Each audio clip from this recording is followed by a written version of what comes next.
Most people who earn $14,000 a month don't have much to show for it after 5 years. Rita does.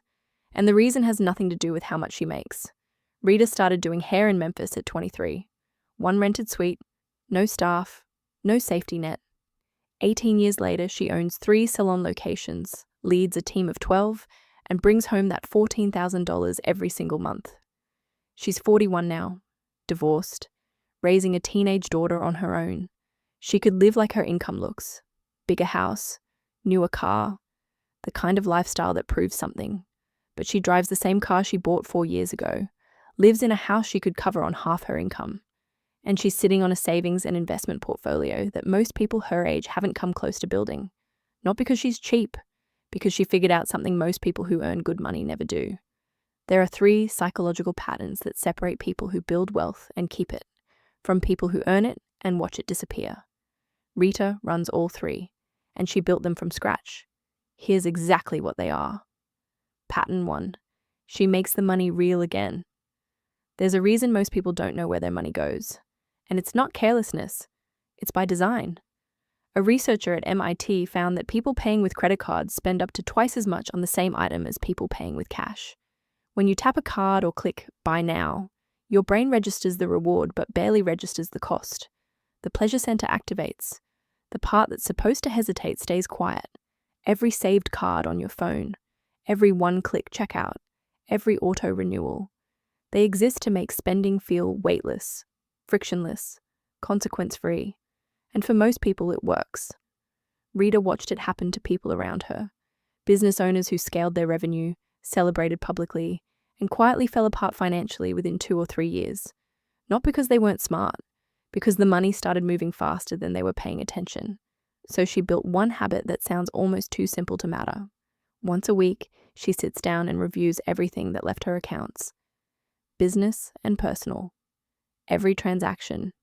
It takes about 15 minutes. She's not anxious about it. She just refuses to let money move without knowing where it went. No complicated system, no color-coded spreadsheet, just a weekly 15-minute commitment to making the money real again.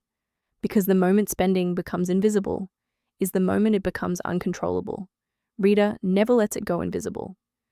Now here's where it gets counterintuitive, because the second pattern Rita runs has nothing to do with budgeting, nothing to do with discipline. It has to do with a stranger. Specifically, the stranger your brain thinks you're going to become. Pattern 2.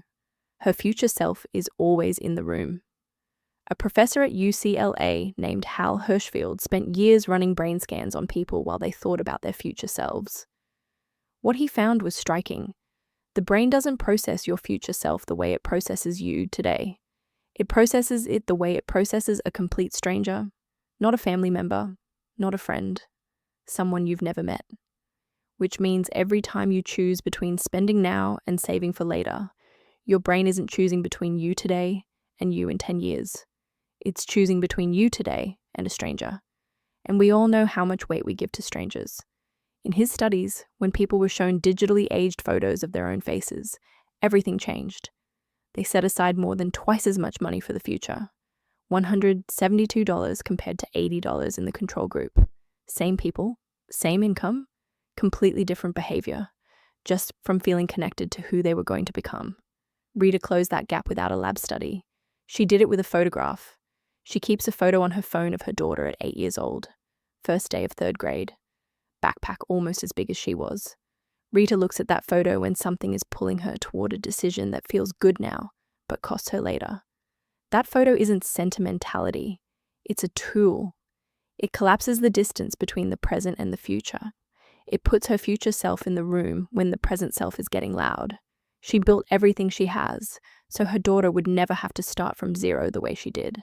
And that picture reminds her what the money is actually for, every single time something tries to pull her off course. Her future self isn't a stranger. It's the woman who hands her daughter a foundation instead of a starting line. And you don't spend that woman's money carelessly. The first 2 patterns are about awareness and connection, but the third one is different. The third one is about a number. A specific number that most people who earn well have never actually sat down to find, and not knowing it is quietly costing them everything above their income. Pattern 3. She found her enough number. There's a concept in behavioral economics called the hedonic treadmill, When your income rises, your expectations rise with it. The house that felt like a dream becomes just where you live. The car that felt like an upgrade becomes the baseline. And so you chase the next thing, and the spending expands to fill whatever space the income creates. Most people run on that treadmill their entire lives without realizing it. They earn more and somehow never feel like they have enough. The number goes up, the feeling doesn't.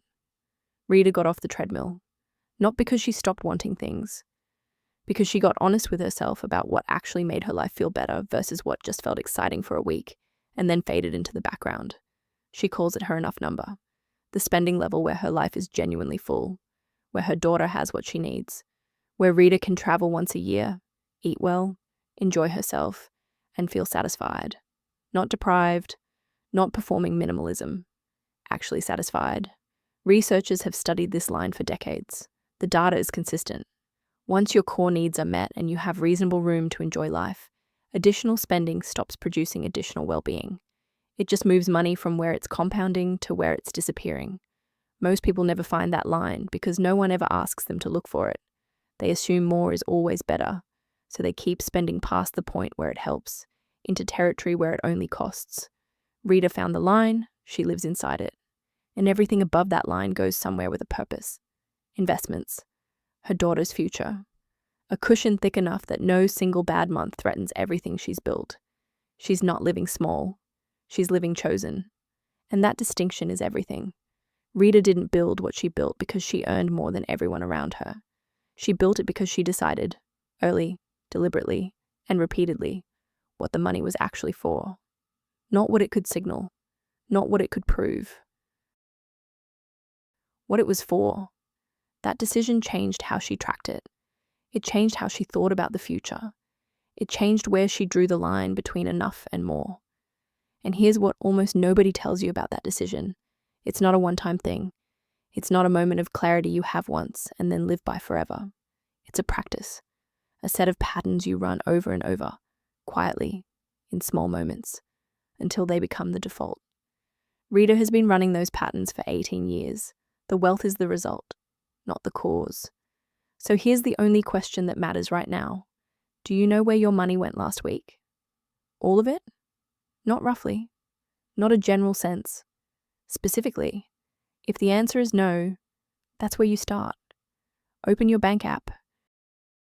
Read every transaction from the last 7 days. Don't judge it. Don't fix it yet. Just see it. Make the money real again. That's what Rita did. That's where it started. And that one habit, done consistently, changes everything that comes after it.